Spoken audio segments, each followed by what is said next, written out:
Welcome to the Garden Basics with Farmer Fred podcast. If you're just a beginning gardener or you want good gardening information, well, you've come to the right spot. Those of you who are familiar with my garden radio shows here in Northern California, which I've been doing since 1982, might be wondering, well, what's the reason for this podcast? Well, even though I'm fond of saying all gardening is local, Garden Basics with Farmer Fred will be reaching out to gardeners wherever they may happen to be, with garden tips and growing advice that apply just about anywhere. We'll strive to explain garden jargon and terms anyone can understand. And we'll be talking to garden experts from throughout the world who will share their vast plant and soil knowledge with us. And we'll be answering your gardening questions.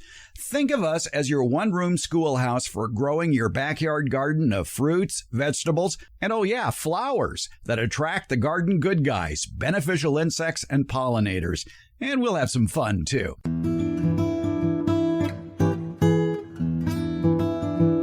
Are you new to gardening? Or maybe you just want to learn some better ways to garden? Well, this is the episode for you. College horticulture professor Debbie Flower has tips to make your first garden a successful garden. And for you more experienced gardeners, we have tips that can make your garden more productive.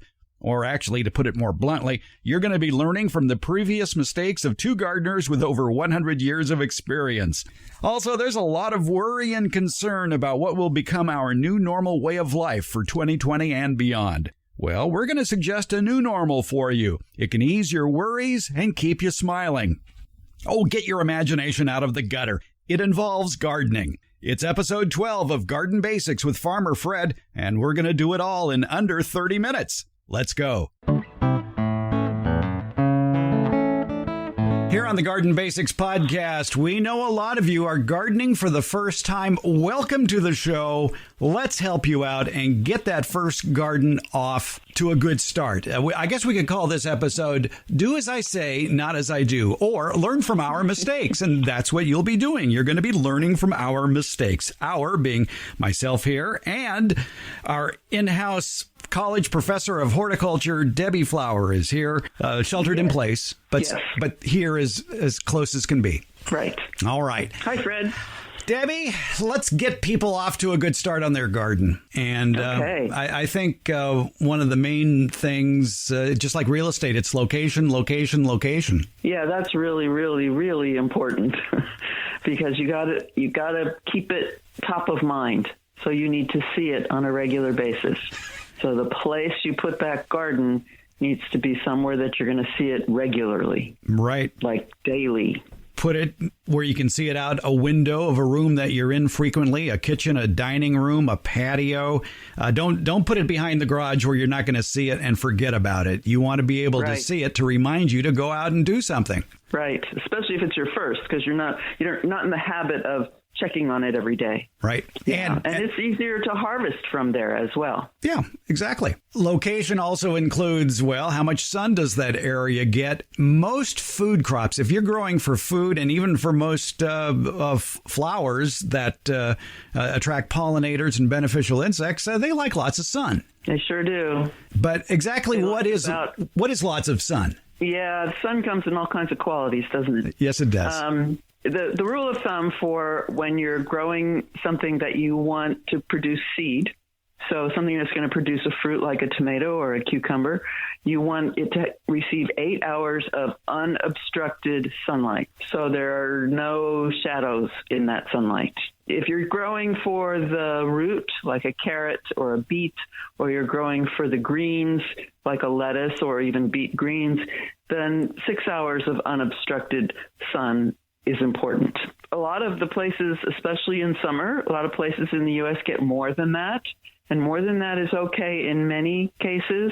But in some very hot climates, you may even want to consider some afternoon shade. That's a very good idea. I have fried more than one tomato plant by having it up against a south-facing fence and also having a western exposure.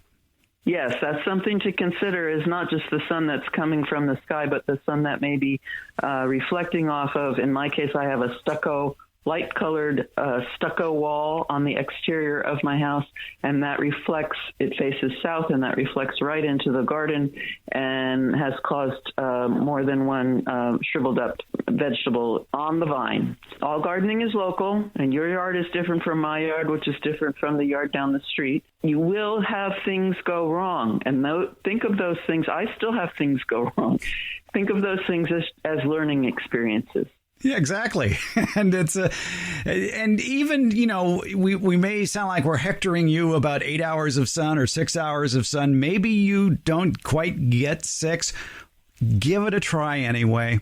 See what happens. Absolutely. I mean, if you want to grow tomatoes and you don't have 8 hours of sun, maybe it is 5 or 6 hours. Well, try cherry tomatoes. They usually can thrive in less light.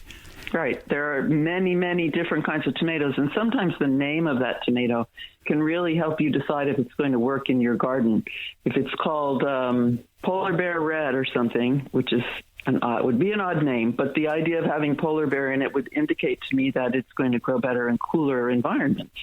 And what would be a name for I don't know if there is a name for one that grows particularly well in a hotter climate, but there are tomato cultivars, they're called, that grow better in different environments, more sun, less sun, colder places, colder soils, warmer soils. There are a lot of good low-growing tomato varieties, too, for those of you who want to garden and maybe you don't have a regular backyard. Maybe all you have is a patio and you want to grow on the patio. You certainly can in large containers with good potting soil and a patio that gets, again, good sun, 6 hours, 8 hours sun for main season summer crops. That's okay. Just think about your patio and think about drainage and where the water's going to go. And you mentioned that container. Large is, a relative term, and bigger is better in this case. I save the containers when I buy a plant and put it into my landscape, and containers come in sizes. People call them 1 gallon. It's just really a number 1 or a number 2 or a number 5 or a number 15. I would go right to that 15 or to the half wine barrel if I were going to grow a tomato in my garden, and I'd make sure that it has drain holes.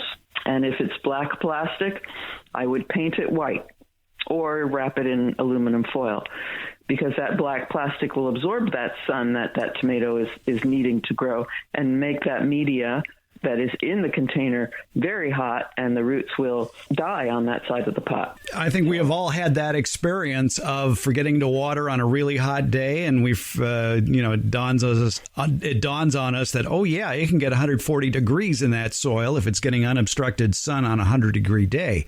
And that doesn't take much to kill that plant. No, about a half hour of that, and that at least half of that, the root system is gone. Something to consider. Either, like you say, paint it a lighter color, or surround the pots with other pots, or cardboard or something, just to protect the black plastic from getting hit direct by the sun's rays. Yes, very important. All right, we've learned we can grow on a patio. We've learned that we can grow in garden soil out in the open.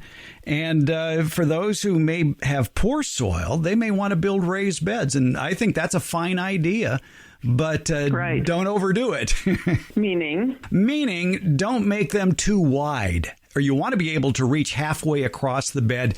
And in my experience, a raised bed can be any length you want, but keep it at 3 or 4 feet wide. That way you can easily sit on the edge. If you make it out of wood, you can sit on the edge and pull weeds or pull the crops from the middle of the bed without having to step in the bed. Yes, very important. Having paths when you're going to set up a vegetable garden, designating paths is a good thing to do. I only have my first official raised bed in my current garden. I'm in my 7th decade of life. And all this time, I've had gardens everywhere I've lived, but all I did was shovel the soil out from what I designated the path and up onto the what I used as the growing bed. So it was a little bit raised. That helps with drainage. It helps. And when the soil is well drained, the roots are happier and the soil warms up a little bit more quickly. It extends the growing season just a hair earlier in the spring and later into the fall. then I know exactly where my paths are. There's this lower spot between them, and that confines my footsteps to that location. And then I can design the space around that. I'm a functional guy too, and when I build raised beds, I make sure there is at least 4 feet between each of the beds so I can easily move a wheelbarrow through, or to be able to put a ramp on the side of one of the raised beds and be able to wheelbarrow up compost or new soil into that bed. So you have raised beds that are on your field soil, on your regular yard soil. Did you buy more soil to bring in, or how did you fill your bed? I spent money on decent soil because of the fact that I'd say 50% of my soil is rocks. And, rocks really have very little nutritional value for plants. So I bought good soil, but I was sure to mix in a couple of inches of that new soil with the existing soil so that there would be better drainage. So you created a transition zone between the soil you purchased and put on top of your soil and the soil that exists on your property by tilling in a couple of inches of your new soil into your field soil, right? Actually, I did it by hand with a spading fork, which is a handy tool to have. A spading fork is, just as the name would describe, it's thick tine, usually 3 or 4 tines that are maybe an inch or so wide. And it's great for clay soil, for getting in and digging in clay soil. If you have clay soil, you know how hard it is to dig with a shovel, especially in the dry summer months. And a spading fork makes much easier work of that. And it also goes around rocks more easily than, say, a regular shovel. Right, yeah. And so it's a very handy tool to have. But getting back to the drainage issue, if I hadn't mixed the two soils together, what would happen? The water would enter the top of your raised bed, work its way down to the bottom if you applied enough, and it would just come out the bottom and puddle on the ground around the raised bed. So it wouldn't be going any deeper into the existing soil, and that means the roots wouldn't be going any deeper of those plants. Correct, yes. Yeah, so you can take advantage of, your raised bed doesn't have to be really tall in order for you to have deep roots. Deep roots are protective for the plant. The deeper the roots go, they'll only go where there's enough water and oxygen, but if they can go feet deep on a tomato plant if the water and oxygen are there, and that the deeper they go, the more moderate the temperatures are and the water conditions, and so it's an easier place for the roots to grow, and the plant has a much less stressful life. So deeper roots, encouraging deeper roots in the vegetable garden is a really positive thing. For you Germans listening who want more details, and as a German, I understand what you're talking about. Yes, you want details about raised beds. Well, mine are 16 inches high. They run anywhere from either 4 feet long to 8 feet long. I've had raised beds in the past that were 20 feet long, but again, none of them were more than 3 or 4 feet wide. I used 2x8 redwoods and secured them every 5 feet with 4x4 posts, and then topped those 2x8s with 2x6s to have a comfortable place to sit. And it's so if you have a party in your garden, you've got a place for people to sit. If we're allowed to have parties in the future. Yeah. Yes. Yeah, I don't have the cap on mine. That would be very nice. It is. And mine are very similar, yes. The one, I think, drawback to raised beds, and you have to consider it, is when you're watering it, you're going to have to apply water over a greater area, especially if you're using a drip system, because water in a raised bed is going to go down very narrowly. The footprint it leaves may only be 8 or 9 inches in diameter per 1 gallon emitter, whereas in your regular soil, if it's got some clay into it, that footprint could be up to 18 inches wide. So don't skimp on the lines that run the length of your bed if you're using drip irrigation lines. I would suggest one per foot. Yeah, the pattern of that wetting front from that drip line is dependent on the texture of the soil. And when you purchase topsoil, it's often as much as 20% organic matter. And that's lots more organic matter than is found in most field soils. And field soils run, if we're lucky, 2 to 3% organic matter. unless a crazy gardener who has mulched there for years and years. But there aren't that many of us out there, are there? Yes. so typically, and my raised bed is made primarily with field soil. Well, yeah, yours are mounds, right? Well, no, this one is a raised bed. This is the first one I've ever had, raised bed with wood, with redwood. My old ones were all field soil, and I would just mulch on top. I would introduce organic matter only as mulch. In this case, we dug soil out of a hole, dug a hole in the yard. I needed that for drainage for another reason, and piled that soil up and mixed in probably, again, about 20% organic matter by hand with a shovel, and then formed the bed out of that. But I'm using a micro emitter to water in my garden, but I'm using a spray micro emitter so that I get a pattern over all of the surface. I get water over the entire surface of the raised bed. Yeah, that's a good answer to that issue we brought up. The micro emitters, they send out little fingers of water or a spray of water. It could be 180 degrees or 90 degrees or a 360 degree pattern, and it puts out a lot more water than your typical drip irrigation system. A 1 gallon emitter puts out, as you would guess, 1 gallon per hour, whereas these sprayers can put out anywhere from 8 to 12 gallons per hour, which still is much better than your typical sprinkler system.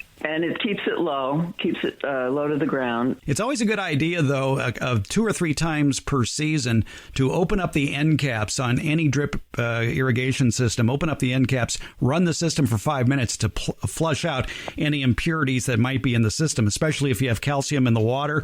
That can start clogging up heads eventually, but get in the habit of flushing a drip irrigation system on a regular basis. Yes, places like Minneapolis that have lots of calcium in the water might have trouble with that kind of a system. You never want to use treated water. I'm aware that in the Minneapolis area, almost all domestic water is treated, is softened, and the softeners use salt to displace the calcium. It takes the place of the calcium in the chemical structure of the water. And the problem is that the salt used to soften, quote unquote, soften the water will kill plants. So there has to be a different source of water. And often the outside spigots are not attached to the water softener system. And then the irrigation system will have to accommodate that buildup of calcium. And people might be cringing about the talk of drip systems. They might use soaker hoses. The ones I've used with that look like they're made from tires and ooze water. The bed has to be incredibly flat because all the water comes out in the low spot. Yeah. If it's not low to your eye, as soon as you turn on that water, you'll see that problem. And I just use those to establish new plants in the landscape for the first few weeks while the roots are still in the container soil and needing more water than the field soil around them. I don't like them for vegetable gardens because they have to be so flat. Okay, I think we've done enough nuts and bolts here. Let's talk about nuts, I guess. No, well, we can talk about peanuts, I guess, but let's talk about fruits and vegetables here and picking out the plants. I think most beginning gardeners probably have eyes bigger than their tummy, and these plants I think you're right. The plants are so small, they're so cute, and you've got a 6-pack. Well, golly, I might as well plant them all. I think I've heard this from enough nursery people that the biggest mistake that beginning gardeners make is putting in plants too close to each other. I would agree with that. I have seen it as well. And I have done it. I am guilty also. In the vegetable garden, I put the ornamental plants in and think, oh, somebody's going to outdo somebody else, and I'll come back and remove one. In the vegetable garden, in the edible garden, you won't get a crop if your plants are too close together. There's too much competition, and that would be a real shame to put a whole season in and just get leaves on a tomato plant or some such thing. And fungal diseases. Right. When the plants are close together, it traps water, whether that's rainwater or dew water or irrigation water. It traps water, and that allows both fungus and bacteria to grow. Both fungus and bacteria need what's called free water or a water droplet in order to germinate their spore on the plant and infect the plant. And so when leaves are all on top of each other and crowding each other, the sun and wind can't get in there and dry them out in time, and the fungus and bacteria have a chance to establish.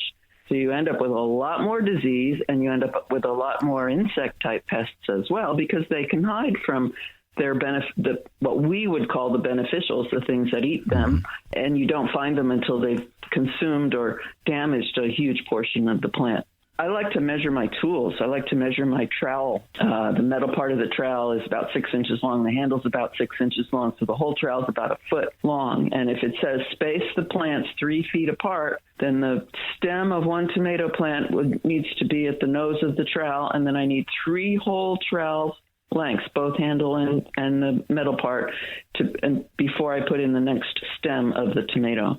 It's hard to do because it looks sparse when you do it. Yeah. But it's really important for the health of the garden and for production. Yeah, come back in 2 months and see what it looks like. It will have filled in. Don't worry about that. But one thing I've learned to do over the years is to keep cats out of the raised beds, and because you don't want cats pooping in raised beds. You want high quality food. One way to do that is to use concrete reinforcement wire. It's 6-inch mesh sheets that they sell at most of the big box stores. They're 4 feet by 5 feet or so. By the way, they make great tomato cages too when you make a circle out of it. But flat, and you can put them on a raised bed. So if you make your raised beds 4 feet wide, then they fit perfectly across the bed. And as long as there's about an inch and a half space between that wire and the soil, the cats won't go in there. They don't like tippy-toeing around in that kind of environment. And because it is a 6-inch grid of wire, perfect for spacing. You can just count the squares and space your plants correctly. And generally speaking, 3 feet between tomato plants, 18 inches between pepper plants? Yes, I would agree with all of that. Keeping the cats out and using the wire and doing the spacing. Absolutely. And yes, we all learn from our mistakes. And actually, 4 years ago, when we moved from where we used to live for 27 years, and I had 27 years of experience with raised beds there, and all of a sudden I got a chance to do it from scratch. It's almost like a gift from God saying, okay, start over, don't make the same mistakes. And the one thing I insisted upon in each of the raised beds was an on-off valve in each raised bed so I could turn off the water in each bed. For example, around here, onions tend to mature in June. You want to shut off the water to onions and garlic, usually in early June, so that they don't get too waterlogged. And you can't do that if you've got tomatoes growing in the same bed. So by having your plants isolated like that, according to their watering needs, it makes it a lot easier. And having individual on-off valves in each bed is a dream. And do you have a timer on each bed or a timer for the whole thing? There's a timer for the whole thing. So the raised beds are on their own separate timer or on their own separate valve, I should say, because raised beds need to be watered more frequently, just like containerized plants need to be watered more frequently. It's a different environment. Right. So you can't have it on the same circuit as your lawn sprinklers, for example. Right. Boy, we're running out of time here, and I'm thinking, we've barely scratched the surface. We haven't even gotten to talk about pretty plants. Choosing the crop. Yes, exactly. Fun part. Yeah. Well, give us a few good tips about choosing. I think like we sort of inferred at the beginning is don't plant too much. Maybe one plant per person for the household. In other words, if you got 4 people in your house, 4 tomato plants or 4 pepper plants. Yeah, assuming that all those people eat tomatoes and all those people eat peppers. Yeah. So grow what you like. Don't grow too much of it. There's harvest, and then there's, oh my gosh, there's harvest. Now what do I do? And I would, for my first garden, I would limit my crop choices to 3 or 4 different things. Maybe tomato, pepper, and zucchini, and that's all. It's very exciting up front, and there's lots of hope in it, but as you get down the road and more things happen and the plants grow, and it becomes more and more complicated, and it can become discouraging. So if you just concentrate on a few crops the first time, I think you'll be more satisfied and happier with the results. If you go to farmerfred.com, you can click on links that can help guide you to various varieties that probably will do well where you live, especially click on the Terrific Tomato Tips section. And then you can find that at farmerfred.com or at the Farmer Fred Ramp blog page. And if you just, scroll around on either of those sites, you're going to get a lot of good information about basic garden tips. So do that because we ran out of time here. Oh, my. I got to go water the seedlings. It's that time of year. Yes, it is. Yeah. And it's going to be the wind is picking up, which means it's going to dry out quicker. So I need to get my little seedlings happy. Yep. Don't forget, if you've got basic garden questions, get it into us. You can, of course, call us at 916-292-8964.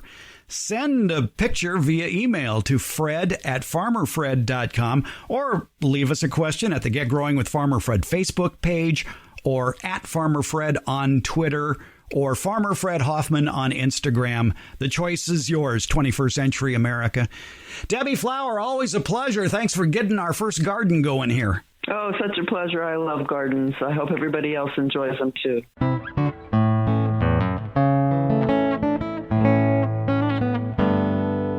As the world attempts to leave behind our shelter-in-place rules, well, there are other rules that will take their place, rules that'll make the immediate future look rather strange to us. Strange until there is an effective, proven, safe vaccine for the coronavirus COVID-19. And that could be up to a year away.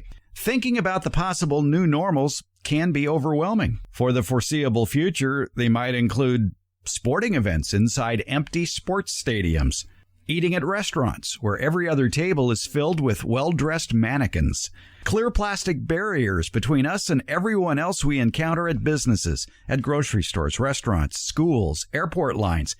Schools and airports, and probably all public travel modes are going to take on a new normalcy as well.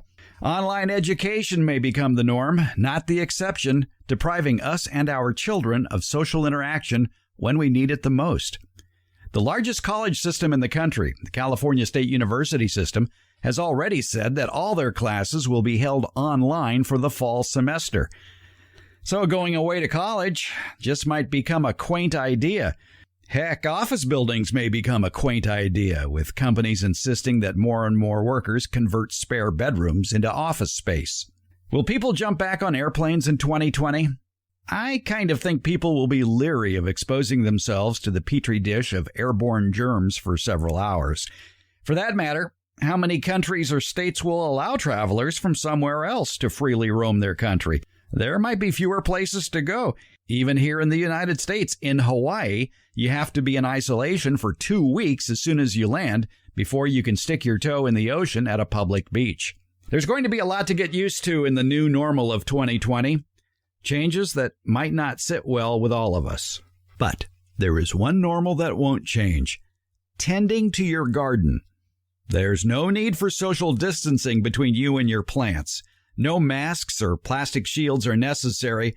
Actually, you might want a plastic shield if you're using a gas string trimmer. You want to protect your face from flying debris. There's no video conferencing necessary in the garden. It's one experience that'll always be a hands-on experience. It's rewarding. It's calming. It'll make you smile. Plus, you get good food and pretty flowers for your efforts. That's not a bad deal. So when the future has you furrowing your brow, get outside. Tend to the furrows in your soil instead. Grow something. It feels good, and you can do it for a lifetime.